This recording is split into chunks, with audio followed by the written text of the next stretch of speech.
আমরা ভারতীয় আধিপত্যবাদের বিরুদ্ধে কথা বলি, আমাদেরকে জ্ঞান দেয় আমরা নাকি ভারতকে উস্কানি দেই। তাহলে আমরা তো উস্কানি দেই না। ভাইয়েরা, তোমরা তো এতদিন ভারতকে চুমু খেয়েছিলে, তোমরা এত চুমাচাট্টি করার পরেও ভারতীয় অফিসাররা বাংলাদেশে আইসা জুলাই গণহত্যায় আমার ভাই বোনদেরকে হত্যা করলো কেন? তাহলে চুমু দিয়া যেহেতু গণহত্যা ঠেকাইতে পারো নাই, সুতরাং প্রতিরোধী আমাদের চূড়ান্ত ইবাদত হিসাবে পরিগণিত হবে। বন্ধুরা আমার, শহীদ আবরার ফাহাদের আজকের এই দিনে আমরা শুধু একটা কথাই বলতে চাই, এই বাংলার স্বাধীন জমিনে কেউ কোনোদিন এখানকারকে আধিপত্য চিরস্থায়ী করতে পারে নাই, মুঘলরা পর্যন্ত পারে নাই। আমাদের ইসাখা মুসাখা তাদেরকে এখানে তাড়িয়ে দিয়েছে। এই বাংলার জমিনে আবার যখন আগ্রাসন নেমে আসবে, তখন আবার শত শত হাজার হাজার আবরার বুক পেতে দাঁড়াবে। যখন আবার আমার সীমান্তে গুলি চলবে, তখন আবার লক্ষ ফালানির ভাইয়েরা রাজপথে নামবে। বন্ধুরা আমার, আগামীর প্রস্তুতি যে এই বৃহত্তর আগ্রাসন এবং আধিপত্য আমাদের দিকে তীরে আসার জন্য প্রস্তুত হচ্ছে, আমরাও লক্ষ কোটি আবরার তৈরি হচ্ছি আমাদের এই ছোট্ট বুকটা বুলেটের সামনে বিছিয়ে দেওয়ার জন্য।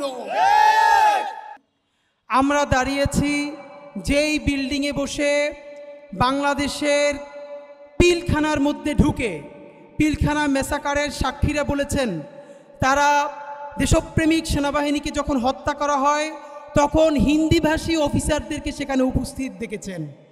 এবং যারা সাক্ষী দিয়েছেন তারা আমাদেরকে বলেছে, আমরা সরকারের কাছে বিনীত অনুরোধ করি আপনারা দ্রুত পিলখানা কমিশনের চূড়ান্ত রিপোর্ট প্রকাশ করুন। সুতরাং এই অফিসে বসে বাংলাদেশের সেনাবাহিনীকে, দেশপ্রেমিক সেনাবাহিনীকে হিন্দি অফিসারদের, ইন্ডিয়ান অফিসারদের নেতৃত্বে হত্যা করা হয়েছে। শাপলা গণহত্যার দিন আপনারা দেখেছেন কিভাবে মুহুর্মুহু গুলি করা হয়েছে। শুধু তাই না, এই অফিসের নির্দেশনায় সামনে কোরআন শরীফগুলো পুড়িয়ে দিয়ে, ফুটপাতের দোকানগুলো পুড়িয়ে দিয়ে কওমি মাদ্রাসার বাচ্চাদের নামে চালিয়ে দেওয়া হয়েছে যে ঢাকায় আগত কওমি মাদ্রাসার বাচ্চারা কোরআনে আগুন দিয়েছে, দোকানে লুটপাট করেছে। এবং আওয়ামী লীগে যে একমাত্র এইটা পারে এবং তা করে, তার সর্বশেষ প্রমাণ আপনারা দেখেছেন। হাসিনার কল রেকর্ড ফাঁস হয়েছে। সে বলেছে যে বললাম একটা কিছু পোড়াইতে, ওরা সেতু ভবন পোড়াইয়া দিল। এর মানে বিটিভি পোড়ানো থেকে শুরু কইরা, মেট্রো রেলে আগুন লাগানো থেকে শুরু কইরা, বাংলাদেশের জুলাই গণহত্যায় শুধু না, গত 15 বছরে যত মন্দিরে হামলা হয়েছে, যত উপাসনালয়ে হামলা হয়েছে, যত ভবনে আগুন লাগানো হয়েছে, প্রত্যেকটা খুনি হাসিনা এবং তার স্বামী দিল্লির নির্দেশে করা হয়েছে। এবং তার প্রত্যেকটা এক্সিকিউশন এই খুনি বিল্ডিং এর মধ্যে বসে করা হয়েছে। বন্ধুরা আমার, অনেকেই আজকে একটা প্রশ্ন তোলে, আওয়ামী লীগের গুন্ডাগুলোর বিচার করলেই তো হয়, দল হিসেবে আবার আওয়ামী লীগের বিচার করা লাগবে কেন? তাদেরকে একটা কথা বলতে চাই, পুলিশ, সেনাবাহিনী বা অন্যান্য বাহিনী তারা তো রাষ্ট্রীয় বাহিনী। কিন্তু আপনারা দেখবেন জুলাই গণহত্যার সময় ওবায়দুল কাদের থেকে শুরু করে আওয়ামী লীগের প্রথম সারির কমপক্ষে কয়েক ডজন নেতা কয়েকশো বার প্রকাশ্যে ঘোষণা দিয়ে বলেছে, এই জুলাইয়ে যারা রাজপথে নেমেছে র্যাব পুলিশ লাগবে না, আওয়ামী লীগই তাদেরকে নিশ্চিহ্ন করে দিবে। তাহলে একটা দলের সেক্রেটারি এবং সুপ্রিম যারা কমান্ডিং, তারা প্রত্যেকে যখন দল হিসাবে ঘোষণা দিয়ে জনগণের বিরুদ্ধে নেমেছে, রামদা দিয়ে কুপিয়েছে, গুলি করে হত্যা করেছে, তাহলে সেই দলের বিচার করতে আবার বুদ্ধিজীবীদের সুপারিশ লাগবে কেন? সুতরাং বন্ধুরা, আপনাদের কাছে, আপনাদের মাধ্যমে সরকারের কাছে দুইটা অনুরোধ জানাই। প্রথমত, এই বিল্ডিংটাকে কোনোদিন গুড়াইয়া দেওয়া যাবে না, ভাঙতে দেওয়া যাবে না। জনগণের পয়সায় রাজনীতি করে জনগণের সাথে গাদ্দারি করলে কি পরিণতি হয়? ফিরাউনের লাশ যেরকম নীল নদে ডুবানোর পরে সারা দুনিয়াকে স্বৈর শাসকের, অটোক্রাটের, খুনির একটা দশা কি হতে পারে এইটা দেখানোর জন্য যেরকম আল্লাহ ফিরাউনের লাশকে মিশরে সংরক্ষিত রাখার ব্যবস্থা করেছেন, তেমনি গণহত্যাকারী, ফ্যাসিস্ট, গুমকারী ফিরাউনও হাসিনা ফিরাউসিনার এই বিল্ডিংকে অক্ষত রেখে বাংলাদেশের মানুষের কাছে নজির স্থাপন করতে হবে। বন্ধুরা আমার, আপনাদের মাধ্যমে সরকারকে বলতে চাই, এই বিল্ডিং এর সামনে 4টা ছবি আগামী কয়েকদিনের মধ্যে লাগাতে হবে। প্রথমত, এই বিল্ডিং এর সামনে পিলখানা, শাপলা এবং জুলাই গণহত্যার ভয়াবহ ছবিগুলো এটার সামনে টানিয়ে দিতে হবে। এবং এই গণহত্যাকারীরা কত অসভ্য আপনি চিন্তা করেন। বুয়েটের সেই রাত, আজকে আমি বলি, সেই সারা রাত আমি অন্তত 10টা কবিতা লিখে পোস্ট করেছিলাম। এমন অবস্থা হয়েছে, আমি আমার বোনের বাসায় থাকতাম, আমার বাড়িওয়ালা এসে আমার বোনকে ডেকে বলেছে সে এসব বন্ধ না করলে আপনাদেরকে আগামীকালকের মধ্যে বাসা ছেড়ে দিতে হবে। ভাবেন আমাদের সামাজিক অবস্থা কি ছিল। আমরা সবাই অসুস্থ হয়ে গিয়েছিলাম। কিন্তু সব থেকে অনেকেই মনে করে খুনি হাসিনা যেরকম অনেককে গুম করেছে, লাশটা চিরে, সেদিনকেও প্রসিকিউশনে বলা হয়েছে, লাশটা চিরে কারো পেটের মধ্যে সিমেন্ট ঢুকিয়ে দেওয়া হয়েছে, পাথর ঢুকিয়ে দেওয়া হয়েছে, নৌবাহিনীর অফিসার নিয়ে যাওয়া হতে সাগরে, যাতে কোন সময়ে লাশটা সাগরে ফেললে আবার যেন জোয়ারে ভেসে না ওঠে। কিছু কিছু মানুষকে তারা সরাসরি মাথায় পিস্তল ঠেকিয়ে গুলি করত। এর মধ্যে একজন হত্যাকারী র্যাবের অফিসার সাক্ষী দিয়েছে যে এই মাথা থেকে মস্তিষ্ক ছিটে এসে তার হাতে লাগতো এবং গরম মস্তিষ্ক, সে এখনো অসুস্থ হয়ে যায়। একজন অফিসার বলেছে সে এই গুম করে হত্যা করার পর তাকে যে টাকা দিয়েছে, সে মানসিকভাবে অসুস্থ হয়ে যাওয়ার পর সেই টাকা এলাকার মসজিদে দান করে দিয়েছে। এর মানে হলো আপনি কত মানুষকে জোর করে গণহত্যাকারী বানিয়েছেন তার চূড়ান্ত শ্বেতপত্র আমরা এখন পর্যন্ত পাই নাই।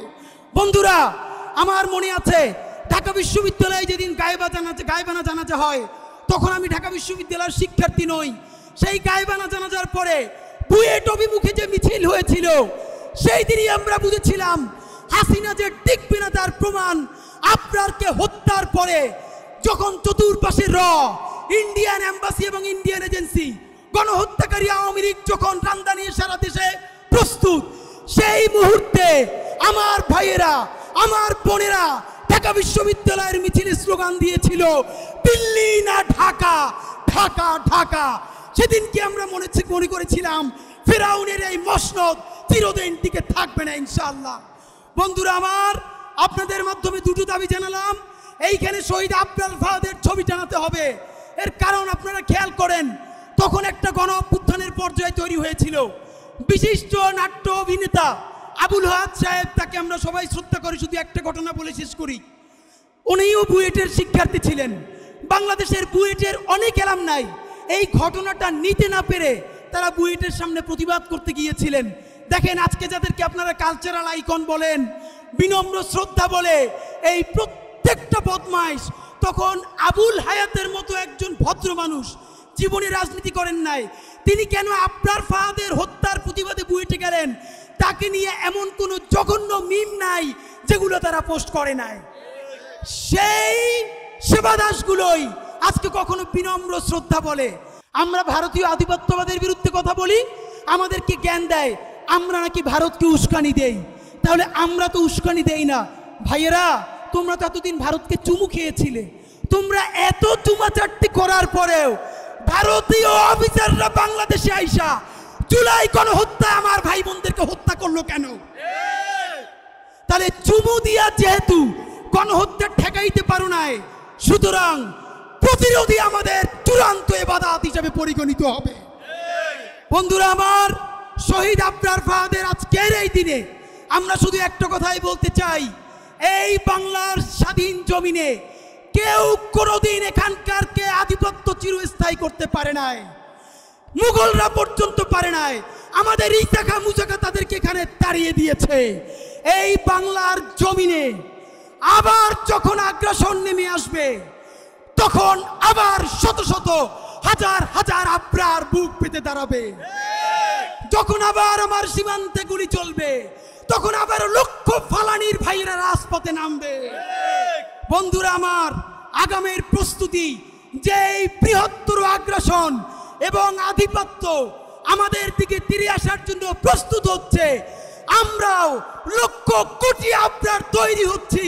আমাদের এই ছোট্ট বুকটা বুলেটের সামনে বিছিয়ে দেওয়ার জন্য। আল্লাহ যদি আমাদেরকে আবরার ভাইয়ের মতো শহীদ করে নিয়ে যান, আমরা হাসতে হাসতে আল্লাহর কাছে চলে যাব। আর যতক্ষণ বেঁচে থাকবো ততক্ষণ একটা বাঁশের লাঠি নিয়ে হইলেও তিতুমিরের বাঁশের কেল্লার মতো লড়াই করে যাব। বন্ধুরা আমার, আমরা এখন আমাদের ভাই আবরারের জন্য মোনাজাত করব। এই মোনাজাত মুক্তির মোনাজাত, মানে আমরা চূড়ান্ত মুক্তি ঘটাইতে পারি নাই। এই মোনাজাত মানে হইল সামনের যেই যুদ্ধ হবে, আগ্রাসন ও আধিপত্য হবে, সেইখান থেকে কিভাবে মুক্তি পাবো সেই যোগ্যতা, সাহস এবং সততা আমরা আল্লাহ তাআলার কাছে চাই।